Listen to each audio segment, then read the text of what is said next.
വറുതിയുടെയും ദാരിദ്ര്യത്തിന്റെയും മാസമായാണ് പണ്ടുമുതലേ കർക്കിടകത്തെ കണക്കാക്കുക. ആളുകൾ വീടുകളിൽ തൊഴിലിനു പോകാതെ ഇരുന്ന കാലം. കർക്കിടകത്തിന്റെ ദുരിതങ്ങൾ മലയാളികൾ മറന്നു തുടങ്ങുന്ന ദിവസമാണ് ചിങ്ങം 1. ഒപ്പം കാണം വിറ്റിട്ടാണെങ്കിലും ഓണമുണ്ണാൻ സമയമായെന്ന തയ്യാറെടുപ്പിന്റെ ഓർമ്മപ്പെടുത്തലും കൂടി. മലയാളിക്ക് ചിങ്ങമാസം പൊന്നോണ മാസമാണ്. വർണ്ണങ്ങളുടെ കാലം. തുമ്പയും മുക്കുറ്റിയും തുടങ്ങി പൂകായ്ക്കും ചെടികളെല്ലാം മാവേലി മന്നനെ വരവേൽക്കാൻ അണിഞ്ഞൊരുങ്ങുന്ന മാസം. മഴക്കോളു മാറി മാനം തെളിയുന്നതിന്റെ സുവർണ കാലഘട്ടം. ചിങ്ങമാസം 1-ാം തീയതി കേരളത്തിൽ കർഷക ദിനം കൂടിയാണ്. വർഷം മുഴുവൻ മറ്റുള്ളവർക്ക് വേണ്ടി അധ്വാനിക്കുന്ന ഒരു വിഭാഗത്തെ ആദരിക്കാൻ വേണ്ടി അവർക്ക് വേണ്ടി നീക്കിവെച്ച ദിവസം.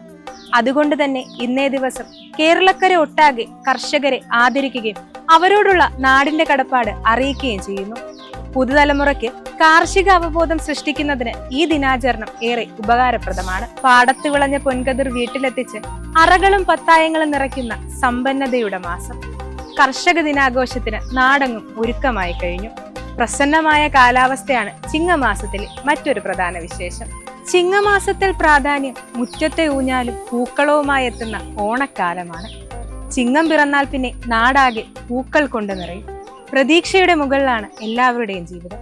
ആ പ്രതീക്ഷയുടെ വെളിച്ചം എത്രയും വേഗം തെളിയുമെന്നും നല്ലൊരു പുലരി വിഴിയുമെന്നും പ്രത്യാശിച്ചുകൊണ്ട് ഞങ്ങളുടെ പ്രിയ പ്രേക്ഷകർക്ക് ഈ ചിങ്ങപ്പുലരിയിൽ നല്ലൊരു വർഷം ആശംസിക്കുന്നു. നന്ദി.